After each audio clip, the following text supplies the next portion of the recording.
അപ്പോൾ ഡോക്ടർ സെലിൻ, ഇപ്പോൾ തെരഞ്ഞെടുപ്പിൻ്റെ ഒരു നേരത്തെ പറഞ്ഞൊരു കോൺഫിഡൻസ് ഉണ്ട് എന്ന് പറഞ്ഞു. അപ്പോൾ തദ്ദേശമാവുന്ന സമയത്ത് കഴിഞ്ഞ തവണത്തെ നിയമസഭാ തെരഞ്ഞെടുപ്പിൻ്റെ അല്ലെങ്കിൽ ഇനി വരാൻ പോകുന്ന നിയമസഭാ തെരഞ്ഞെടുപ്പിൻ്റെ ഒരു ചൂടൊക്കെ ഇപ്പോഴേ കണ്ടു തുടങ്ങിയിട്ടുണ്ട് അല്ലേ? എല്ലാ മുന്നണികളിലും ഉണ്ട്. നേരത്തെ അരുൺ ഉപയോഗിച്ച ആ വാക്കുണ്ടല്ലോ, ഇപ്പോൾ പുതുതായിട്ട് ഒരു ആഴ്ചയായിട്ടാണ് നിങ്ങൾ ജേർണലിസ്റ്റുകൾ കൂടുതൽ ഉപയോഗിക്കുന്നത് വൈറ്റ് കോളർ ടെററിസം എന്നുള്ളത്.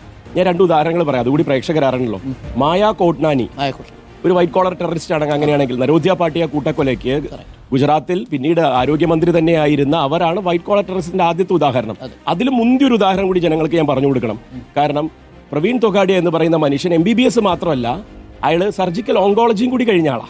അപ്പൊ ഈ വൈറ്റ് കോളർ ടെററിസം എന്നുള്ള വാക്ക് ഒരു പ്രത്യേക മതത്തിൽ ഉന്നത വിദ്യാഭ്യാസം നേടി അവിടെ ടെററിസം നടക്കുന്നു എന്ന് പറയുന്ന പ്രയോഗത്തിലേക്ക് ഒതുക്കരുത്. എല്ലാവരുടെയും ഉണ്ട്.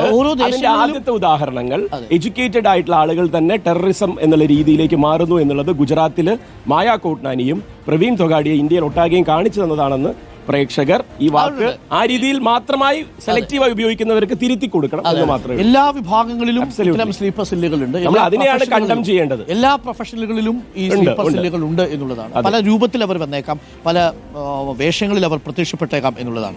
അപ്പോൾ കാര്യങ്ങൾ ഉഷാറാണ്. പാലക്കാട് മുനിസിപ്പാലിറ്റി ഇത്തവണ പിടിക്കും എന്നുള്ളൊരു തീർച്ചയായിട്ടും കഴിഞ്ഞ 2 തവണയായിട്ട് BJP തുടർച്ചയായി ജയിച്ച നഗരസഭയാണ്. 87 നഗരസഭകളിൽ മട്ടന്നൂർ ഒഴിച്ചു ബാക്കി 86 ഇടത്തുമാണ് ഇവിടെ ഇലക്ഷൻ നടക്കുന്നത്. മട്ടന്നൂർ ഒരു സവിശേഷ പ്രത്യേകതയുള്ള ഒരു ലോക്കൽ ബോഡിയാണ്. അത് ഭയങ്കര രസകരമായിട്ടുള്ള ഒരു കഥയാണ് മട്ടന്നൂർ നഗരസഭയുടെ. അപ്പോൾ പാലക്കാട്ടേക്ക് വരികയാണെങ്കിൽ 53 വാർഡുകളിൽ ഈ പ്രദേശത്ത് തന്നെ 4ഓളം വാർഡുകളുടെ ഭാഗമാണ് കൽപ്പാത്തി എന്ന് പറയുന്നത്.